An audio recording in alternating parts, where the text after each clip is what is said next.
Hello, everyone, and welcome to the Press Box. I'm Timmy, and I'm here to answer the call. Good morning, guys. It is Tuesday, November 5th. It's the best day, one of the best days in the NFL world. It is the NFL trade deadline, guys. The NFL trade deadline is happening, and we have a few trades that we're going to talk about here in a little bit, and maybe just a little bit of the impact that they could have moving forward. We're also going to have the hot take of the week, and you know, do a little Monday night recap. It was a good game. It was a good game, and all that and more. Oh, don't forget the call out in about 30 minutes or so. We got some good names on there today. I am flying solo, but it is time for the first call of the day. First call of the day. We're going to do a little recap of Monday Night Football, of course, between the Tampa Bay Buccaneers and the Kansas City Chiefs. It was a great game. You guys missed it. All in all, it was a great game. One that the Chiefs did win in overtime, but it was one that I was actually happy to see. And I got to say, guys, D-Hop is back. D-Hop is back. He's finally got a great quarterback to throw him the football. He has now caught a touchdown pass from 14 different quarterbacks in the NFL. So, holy crap. I mean, that just speaks volumes of, the inconsistency he's had his whole career. And now he finally has a great quarterback, throwing him the ball, scored a couple touchdowns last night. You had him in your fantasy team, and you didn't start him. Well, I didn't start him, but luckily for me, I did still win my matchup because I had a few other players that did well. He had the 2 touchdowns in the game. I don't know, guys. Chiefs may have made a smart move here. Chiefs did it, man. Chiefs made the ultimate move. They got DeAndre Hopkins. They got him for fairly cheap, and he came in. Now we got Kelsey. Now we got D-Hop. Now we got Xavier Worthy over the top.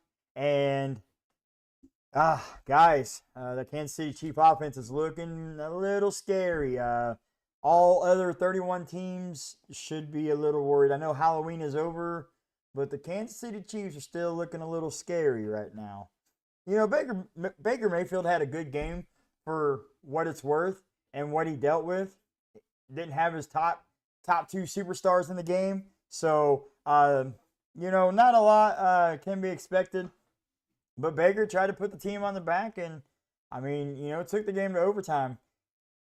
I feel, maybe Todd Bowles shouldn't have, maybe he should have went for 2. But, let's see.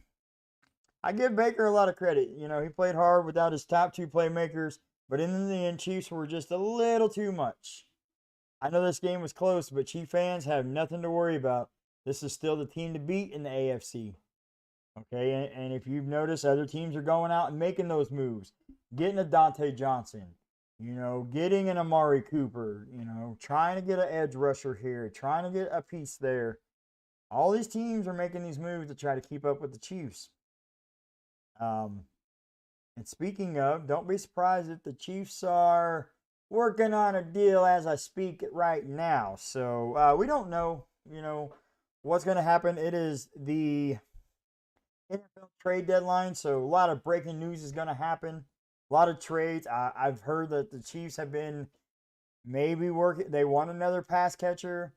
They might be trying to get another corner. So don't be shocked, guys, if we announce here in a little bit, breaking news, the Chiefs have made another move. So I think Todd Bowles should have went for the 2-point conversion instead of kicking the field goal and sending the game to overtime.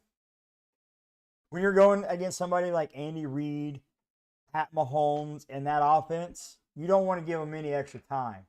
You don't want to have to rely on the defense. Just go ahead and put that final nail in the coffin and get the game over with, And I get it, if they go for two and don't get it, it's a whole different conversation, and everybody's going to be like, "Oh, why'd you go for two instead of kicking the field goal, going to overtime?" I think he should have. I think he should have went to for that two. You know, he had all the momentum. They just scored. Put that Kansas City defense back on that field and try to make them stop one more play. So I don't know, guys. You don't want to give Pat Mahomes extra time to throw, extra time in the game. And Baker Mayfield, if you guys didn't see it on the coin flip, the Chiefs won, and instantly he was just like, because he knew at that very moment Patrick Mahomes and that Chief offense was going to march down the field, score a touchdown, and win the ball game, and the ball doesn't even touch Baker's hands. And that's exactly what happened. So, big shout out, to Baker and the Bucs for, trying to keep it close and making it a decent game. But, you didn't have Mike Evans, you didn't have Chris Godwin, so don't hang your head on this one. You're still in a division that is very weak. You could still pull out with a victory and winning the NFC South. So don't hang your hat, guys, on that. We're gonna do where I made a good call and where I made a bad call, and both college and NFL from this past weekend. Okay, I said North Carolina over Florida State. Florida State has been bad. Historically bad. Still hasn't scored 20 points in a game. That's how bad Florida State is right now. So good call there. Bad call. I really thought Virginia Tech was going to beat Syracuse. Virginia Tech has a good run game. Their quarterback is smart. He doesn't turn the ball over that much. But I was wrong. I made a bad call. Where I made a good call, Minnesota over Illinois. We saw Illinois get beat by Oregon. We seen Illinois come back and win the next week. But I said in this game, I like Minnesota. Minnesota was sneaky good, and they went to Illinois and got the win. So good call there. Where I made a bad call, and I'll admit it. Ole Miss dominating Arkansas. I thought the Razorbacks had enough in the tank to pull off this big home matchup, but that wasn't the case. The Ole Miss's offense was too much for them. So I made a bad call, guys. I made a bad call. I can admit that. I could sit here and be like, hey, I made a mistake. I don't know all the answers. If I did, I'd probably bet on all of it, but I don't. So, Vandy, where I made a good call, Vandy beating Auburn. Vandy's kind of been a Cinderella team, guys. Been a Cinderella. The ultimate Cinderella over the last few weeks. Auburn's kind of been struggling. I said they would go to Auburn and get the win, and they did. So, good call there. Another bad call, I thought Iowa State at home would be able to beat Texas Tech. I felt Iowa State had the better team. They just didn't execute on a few plays. And it was a home game, so I thought Iowa State at home, undefeated, have the first 8-0 start in their program history. I thought all the makings were there, but I made a bad call. Where I made a good call was South Carolina upsetting Texas A&M. They hung with Bama. They beat Oklahoma. South Carolina's been in some games that, this year. I said, don't be surprised if at home South Carolina gets the upset, and they did. And it was a dominating win, 44 to 20 or so. So, good call there. Where I made a bad call, I thought USC was finally putting it together, guys. I really thought the USC Trojans was putting it together. That they were playing against somebody that they were familiar with. They've been into that stadium numerous times. I thought they had enough, but I was wrong. Another bad call. One more good call on the college side. SMU's offense being too much for Pitt defense. I said it's going to come down to which side of the ball is going to win. And I said, look for SMU's offense to be high powered in this game. And they did. They were lighting up the scoreboard. So good call. And the last bad call on the college side is Clemson at home in a night game is automatic. It's much like LSU at night in a home game at night. Automatic. But Clemson, Louisville took it to Clemson and gave them all they wanted and more. So, hey, I made a bad call on that one. I'm not afraid to admit that. Now, in the NFL, I made a lot of bad calls. We're just going to go with the bad calls first in the NFL. I thought the Giants could upset the Commanders. It was my hot take of the week last week. I stand by it, and it was a close game, 27-22. I mean, that's nothing to hang the hat on. And I thought Daniel Jones played a really good game. So, bad call for me, though. I thought Kyle Pitts was going to do something in fantasy football. He had strung up 3-4 weeks in a row, having great games. I was like, oh, it is finally the emergence of Kyle Pitts. And I said, go ahead and start him in your fantasy lineups. Go ahead and put him in there. And he did not do that. He had a stinker. So, I'm bad call. I really thought the Dolphins could get a win. And they might have if it wasn't for a bonehead penalty that kept the drive alive for Buffalo. Maybe they should have went for 2. Instead of putting the game in overtime. Instead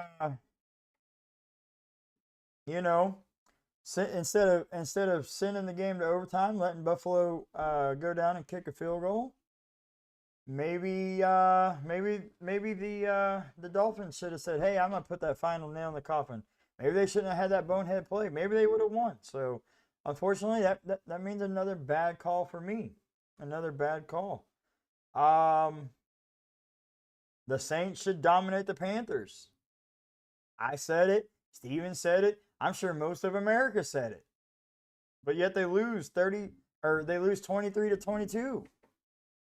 They lose a game that they should have won. Guess what happened? Dennis Allen, you're fired. Darren Rizzi, you're the new interim coach. So because of all that, I made a bad call. Steven made a bad call. Probably most of America made a bad call in this one. I really thought the Packers had an advantage at home versus the Lions. The Lions hadn't played an outdoor game all season.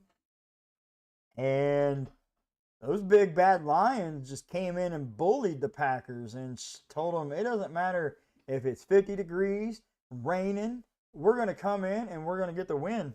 So that led to some bad calls. Now, I did make a few good calls in the NFL. We had a few good ones. The Washington Commanders are eyeing Marshawn Lattimore. Let's keep an eye on that. But some good calls were Jets would get a win on Thursday night, and they did. They went trick-or-treating. Maybe they tricked all of us, and they got their win, and now people are going to think that they're on a winning streak. This is where the Jets turn it around. I don't know. Maybe it's a trick. Maybe it is a treat. So they got the Halloween win against the Texans versus a Texans team that has been struggling, guys. So that's something to keep an eye on, too. Chargers would get a win at the Browns. That was Steven's hot take of the week last week. He said the Browns would win. And I said, there's no way. Jim Harbaugh probably went to Brother John and said, hey, what do you have on Jameis that I can use? And guess what? Jameis Winston went from throwing 3 touchdowns versus the Ravens to throwing 3 interceptions versus the Chargers. So something was going on there, guys. And, I said the Ravens would beat the Broncos. I said it. Steven said it. I don't know. Maybe most of America said it. I thought it was going to be a closer game, but the Ravens came in and reminded everybody, hey, we're not going anywhere in this AFC race either. So, hey, I said the Titans would beat the Patriots. I said it. I think I was the lone picker last week in that game, and that was a good call. So, there you have it, guys. A little good call, bad call on a Tuesday. It is NFL trade day, guys. Oh, we got a lot to talk about today. We got a lot to talk about. We had some trades happen this morning. Lions are trading a 2025 fifth and sixth round pick for to the Browns for Zadarius Smith and a 2026 seventh. Guys, this is all the makings of what the Lions need to get, right up there in that NFC Championship game and get right up in there in that Super Bowl. Okay? They lost Aiden Hutchinson. He's out for the year. Now they go out and get a veteran pass rusher. They don't give up a whole lot. So they don't sell the farm, they don't sell their future to get one player. They got a veteran who can come in, have an impact, guys. We don't know what the Browns are doing on the flip side of this because holy crap, I mean, they're just trading players and they're not getting really good picks out of this. I mean, they didn't get anything for Amari Cooper. They did not get anything for Zadarius Smith. I don't know what's going on here, guys, but it's something that we're going to have to monitor. It looks like Cleveland's in full rebuild mode right now. I don't know. Maybe they're trying to stack draft picks. Maybe they're trying to say, hey, we just need to wipe the slate clean. I don't know, but they're getting rid of everybody. It's like a fire sale in Cleveland. Lions took advantage of it. I like this move. I like this move for the Lions. I think this is the exact piece that, like I just said, it helps them get to that NFC Championship. It helps them win that division. It helps them get to the Super Bowl. And who knows, maybe it's a move that helps them win a Super Bowl. And if they make it to the Super Bowl, there's a chance that Aiden Hutchinson could come back. So then that adds even more depth to this already deep team. So I like this move for the Lions. Another move that happened is Bengals are sending 7th round pick to the Bears for running back Khalil Herbert. Herbert had promise when he got drafted from the Bears, and I really thought he could have what it takes to take over that lead role in the Bears backfield. It never really amounted to anything. When players get hurt, he comes in and, he's a nice splash player. So, and now Zach Moss is out, out indefinitely for the Bengals. This is a good move for the Bengals. But it's also, a good move for the Bears. They get, I know it's a 7th round pick, but they get a spot to kind of open up the roster spot for somebody else. So I really like this move for both teams. We'll have to see how the Bengals want to use Khalil Herbert moving forward. And oh my gosh, here we go. Here we go on a Tuesday, guys.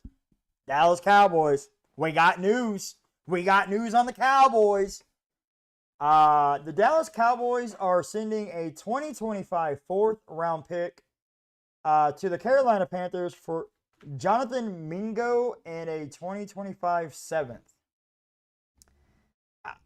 Jerry came out and said, help is on the way. Jerry, what are you doing, man? This isn't help.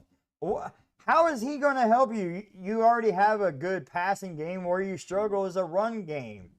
How about you should have been trying to trade for Khalil Herbert instead of Jonathan Mingo? I don't know what to think about this. Obviously, Carolina's having a fire sale. And I feel bad for Bryce Young because this could ultimately end with them drafting a QB this year and just saying, let's start fresh. Or maybe they're just trying to get, some pieces, on day 2, day 3 to kind of put around him. So we don't know what Carolina's plans are. We dang sure don't know what Jerry Jones' plans are. I don't know how this helps you. Like, what kind of help is this providing you, Jerry? Cowboy fans, if you're listening, please comment. Answer the call on Instagram. Answer the call at gmail.com, COLL, on all of this. Comment on the episode. Comment on the live. we're live on YouTube. YouTube.com// Answer the Coll. We're on Spotify in the podcast section. Answer the Coll. COLL. Guys, I want to hear your guys' thoughts, because this doesn't make any sense to me. It doesn't make any sense. You're adding another receiver who hasn't really been productive for Carolina. You give up a 4th round pick that you could have used to maybe get a running back, maybe get another wide receiver, maybe get another lineman, or a different piece. But now you just went and got Jonathan Mingo. So I don't know. It's a head scratcher. It's probably my head scratcher of the day, guys, because honestly, I don't know what Jerry's thinking. I don't know what he's thinking. So those are a few of the trades. Like I said, hey, if I see it while we're still doing this episode, I'm gonna announce it. I'm gonna share with the class. I'm gonna, But right now, nothing's it's kind of quiet. It's kind of quiet. So we'll see. We'll see what kind of college news. Hey, speaking of college, hey. College football playoff bracket. The first one gets announced tonight. So the playoff rankings get announced. 7 p.m. Eastern, 6 Central. If you don't have anything else to do, maybe check that out. I kind of did one, and I don't know how it's going to be in terms of their rankings. Obviously, Oregon's number 1, first round bye. Georgia is currently leading the SEC. They're number 2. I'm going to scratch that. I'm going to put Miami at number 2 because they're undefeated in their conference. And I'm going to put BYU at 3, Georgia at 4. Because BYU and Miami are still undefeated, I think they should be recognized in those rankings. Obviously, the college world will probably disagree with that, but so I have Oregon 1, Miami 2, BYU 3, Georgia 4. Those 4 teams would get a first round bye. Okay, those 4 teams get the first round bye. Next up, I have 8 versus 9. Indiana at 8, Tennessee at 9. And maybe many could argue that Indiana should be ranked a little higher than that because they're still undefeated. Maybe they should be ranked a little higher. Actually, I kind of could see that. But sticking with this, Indiana is 8, Tennessee is 9 for me. And then 5 versus 12. Boise State is 12. Ohio State is 5. So the winner of Indiana, Tennessee would go on to take on Oregon. The winner of Ohio State, Boise State takes on BYU. And then Notre Dame, Penn State. Notre Dame at 10, Penn State at 7. Bama at 11, and Texas at 6. The winner of Notre Dame, Penn State would go on to take on Georgia. The winner of Bama, Texas would go on to take on, no, scratch that, hang on. So, Ohio State, Boise State would take on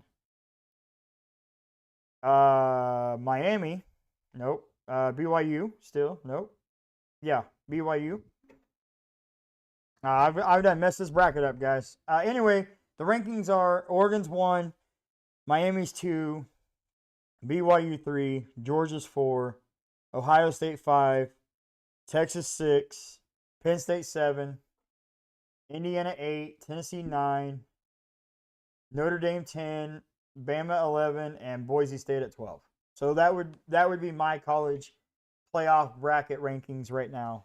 So we'll just have to kind of see what happens. We'll have to see what happens, but obviously tonight they will have their own.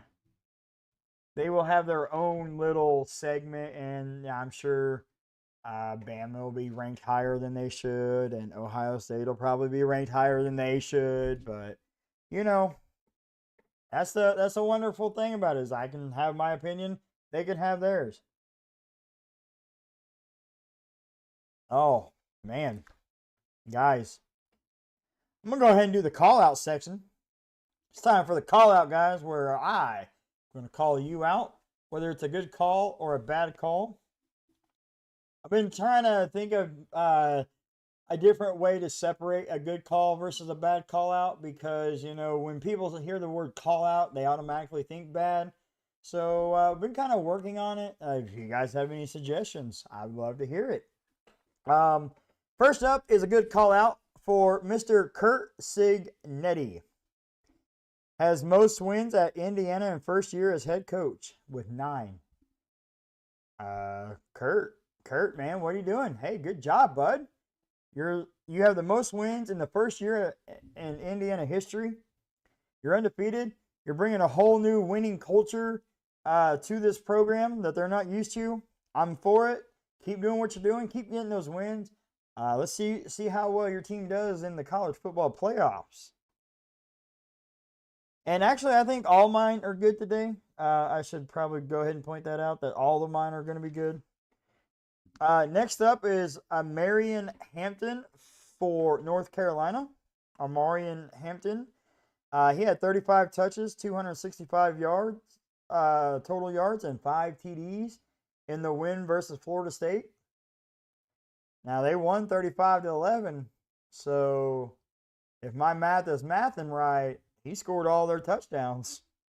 So, good job, Mr. Hampton, for basically carrying North Carolina, helping Mac Brown finally beat Florida State. And so, good job there, man. Next up, we're going to go back to Indiana. Curtis Rourke, I think that is only the second Big Ten since 2000 with at least 3 touchdown passes and first Big Ten road games. First 2. Justin Fields for Ohio State is the other one. So, good job, man. Obviously, you're probably a big reason why Indiana's doing so good, along with Kurt Signetti. So, you guys, I can't wait to see what Indiana football does in the college football playoffs. Next up in the NFL, we have Alvin Kamara, however you pronounce it. Has most receptions by running back in first 8 seasons with 550. He passes Marshall Faulk, who had 548. So in the first 8 seasons, he has the most catches by a running back. Good job, Kamara. That's kind of a bright side of the Saints. The only bright side of the Saints this past weekend was probably Alvin Kamara. So good job there, Mr. Jared Goff. Jared Goff, man. Whoo. We talk about them Lions. Well, we can't talk about the Lions without talking about this guy. Jared Goff, during the Lions' 6-game winning streak, has completed 82.8% of his passes with a passer rating of 140.1, both highest in any 6-game span all time, minimum 100 attempts. With 13 touchdowns to just 1 interception in that span. So good job, Mr. Jared Goff, man. Playing lights out at the QB position for the Detroit Lions. Also, I want to say, and we kind of mentioned a little bit yesterday, he has thrown 30 straight consecutive passes to Amon-Ra St. Brown without an incompletion. So he's completed 30 consecutive passes. They passed Pat Mahomes and Travis Kelce last year, 29. So this Detroit team, guys, this Detroit team's looking good. It's looking mighty good this year. So we got a lot of good games coming up this week. Also, one more call out is he doesn't get enough recognition. That is Mr. Caleb Johnson, running back for Iowa. He is second in history of rushing touchdowns in a season. He's second in Iowa history for rushing touchdowns in a season. He's currently 7th in rushing yards in a season for Iowa. He has 2,521 yards in his career, and he has 28 career touchdowns, tied fourth all time Iowa history. Caleb Johnson doesn't get enough recognition, and you're doing a good job. Iowa's playing great football, and you don't get the recognition because Ashton Jeanty. We talk a lot about him and what Boise State's doing, but guys, don't sleep on Caleb Johnson. And don't be surprised if he doesn't break a few of those records before the season's over. So we got good matchups in the college world. We got good matchups in the NFL this week. Exciting time. Today's the NFL trade deadline. A lot of news. The phones are quiet. The phone's quiet right now. So we don't know. But some of the games that I'm going to be looking forward to, and I might talk about a little bit about some of these games tomorrow and Thursday, Friday, kind of get ready for. A big SEC matchup between Georgia at Ole Miss. That'll be a good one, guys. That one will be a good one. Another one is Colorado versus Texas Tech. Colorado's ranked now. They're bowl eligible. All of a sudden, with Iowa State losing, maybe Colorado gets in the Big 12 title game. Maybe they can make the college playoffs. So that one's another good one. We have Clemson and Virginia Tech. That should be good. We have South Carolina Vandy. Normally this wouldn't be a good one to even consider, but this season, South Carolina, Vandy have both had good seasons. Another one, the old Oklahoma, Missouri. This is probably one that Missouri's going to win, but, it's that big Oklahoma-Missouri rivalry. So, and then we got the showdown, the heavyweight fight of the week. Bama, Alabama, goes to Baton Rouge to take on LSU. Mr. LSU, them LSU Tigers. That is a primetime night game. So if you don't have anything better to do on a Saturday night, sit down and watch some good college SEC football, because that one's going to be hard, physical. Oh, man, that one, I don't want to miss that one for sure. I try not to miss any of the games, but if I had to pick a game that I wanted to sit down and watch, it would either be Georgia, Ole Miss, or it would be Bama, LSU for sure. So those are the games, some of the games, and we could talk about, more of those, tomorrow, Thursday, Friday shows. And then NFL has a couple interesting matchups. Eagles, Cowboys, NFC East division matchup.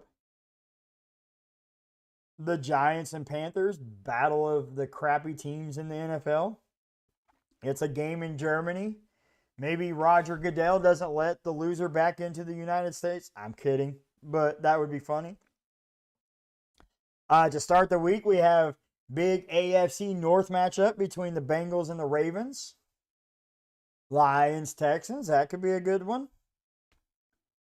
So, we've got, Steelers, Commanders. I like that one. And then we got a big AFC West matchup between the Broncos and the Chiefs. So, we've got some good matchups, guys. We got some good ones.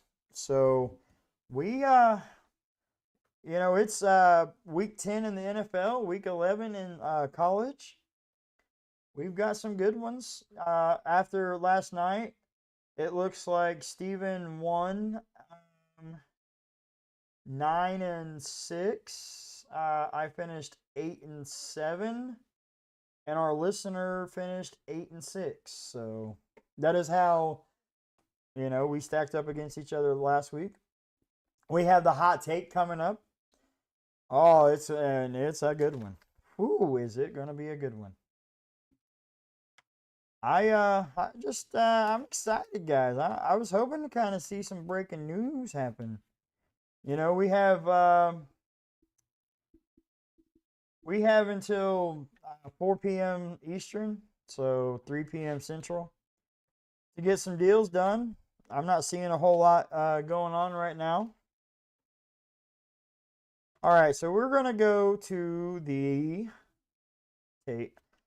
hot take of the week. And this might be the last call. This could be last call, guys. This could be it. This could be the last call of the day. The hot take. Once again, we have a listener who has reached out and said, hey, I hear what you guys are doing. I want to get in on this NFL pick'em, the pick'em games of the NFL world. So he reached out to us. You can reach out to us, on Instagram. Answer the call at Gmail. Answer the call at Gmail. You can comment on the live on YouTube. You can also go to Spotify in the podcast section, answer the call, comment on that episode. It'll be posted there in a little bit. So many ways you guys can reach out if you guys really want to. And hey, maybe you could give us your picks next week. And, we'll put them on the show. So I've got my hot take. I'll go last. Steven's hot take is the New Orleans Saints is going to beat the Atlanta Falcons, with interim head coach Darren Rizzi. He thinks that the players are going to play harder and play extra hard for the interim coach. We saw it last year with Antonio Pierce. So that is his hot take. He thinks the Saints are going to win at home versus the Falcons. I don't know, guys. We'll have to see. It's an interesting hot take for sure. I don't know. Now on to the listener. We have the listener's hot take. The listener's hot take is the Broncos are going to beat the Chiefs. Denver's slightly a rebuilding team, got a rookie QB. They're going to have their games where they struggled, like last week against the Ravens, but those teams also kind of can bounce back. And so this is what he's saying. He's saying the Broncos are going to bounce back, go to Arrowhead, and get a win. He thinks that they're going to win at least one matchup against the Chiefs. And he's going to do the hot take, the hot pick of the week. And he's going to spend his on the Broncos versus the Chiefs. I'm not going to lie, guys. Before last night, I was thinking about it. Okay? Because I seen this matchup this week, and I said, that could be interesting. I was kind of thinking about it yesterday after the show and before the game and during the game, and then I watched that game. And all of a sudden, I saw them Kansas City Chiefs. And I seen how well DeAndre Hopkins was. And I told myself I cannot make that my hot take of the week. Because, it would be a hot take. But, I'm trying to get one of these hot takes right. That is not one I think that the Broncos are going to win. So, I don't know, guys. I don't know. We shall see what happens. All right, guys, my hot take of the week. Oh, here we go again, guys. Here we go again. I can't believe I'm saying it. I can't. Jerry Jones and the Cowboys, led by Mike McCarthy, and not Dak Prescott because he's hurt. The Cowboys will beat the Eagles this week. That is my hot take of the week. It's a big NFC East division rival game. These division games can kind of swing one way or another. Look at last week, Giants versus Commanders. Giants hung around. I don't know. All I'm saying is I'm picking the Cowboys again this week. I can't believe I'm doing it. I promise you I'm not a Cowboys fan, guys. I promise I don't root for the Cowboys. But I think Cooper Rush coming in, Dak Prescott's hurt. I think Cooper Rush coming in kind of gives them that spark that they need. And I don't know. This team has desperately needed a spark. I think Cooper Rush provides that. Maybe they get newly acquired Jonathan Mingo going. Okay. I wasn't on board, but now on the hot take, maybe I am. Maybe they get him going. I don't look for him to have a whole lot of volume this game, but maybe he comes in, he knows the playbook, can comprehend the playbook really well, and who knows, maybe he impacts the game. Uh, or, Eagles might be looking past the Cowboys, or maybe they're thinking the Cowboys are an easy win without Dak, and the fact that they've been struggling. Maybe the Eagles get a little too cocky, and they get humbled. We don't know. That is my hot take, guys. That is my hot take of the week. I'm taking the Cowboys for another week. This is 2 weeks now, not in a row, but 2 weeks. I've done the hot take that I picked the Cowboys. I don't know. It just kind of has one of these feels, like kind of has a trap game feel for the Eagles, much kind of like the Ravens and the Browns 2 week, not this past, yeah, 2 weeks ago. So it just, I don't know. I'm picking the Cowboys. It's my hot take of the week. Uh, Jerry, please. I don't care what you got to do to Mike McCarthy. I don't care if you keep Mike McCarthy, fire him. Uh, Give them the ultimate pep speech and get your boys rallied, and maybe, just maybe, you can save the season. But I don't know, guys. We'll have to see. Sunday's a long way from now. We'll have to see how Jonathan Mingo gets acclimated with the Cowboy offense. We'll have to see how Cooper Rush does. And it is interesting. It is interesting that they are going Cooper Rush over Trey Lance. Maybe Trey Lance, they gave up a 4th-round pick, and he threw all those interceptions in preseason. They said, nah, we don't want you. So we don't know. Those are the hot takes. I don't see any breaking news. I'm sure that's going to come in the afternoon hours and the witching hours of the trade deadline. So you guys can follow on YouTube, Answer the Call. Follow on podcast or on Spotify on the podcast section, Answer the Call, COLL. You can follow on Instagram, answer _the _call, COLL. Hope to hear from you guys. I hope that you guys will join us next time. You have a great day. I'm Timmy, and I answered the call.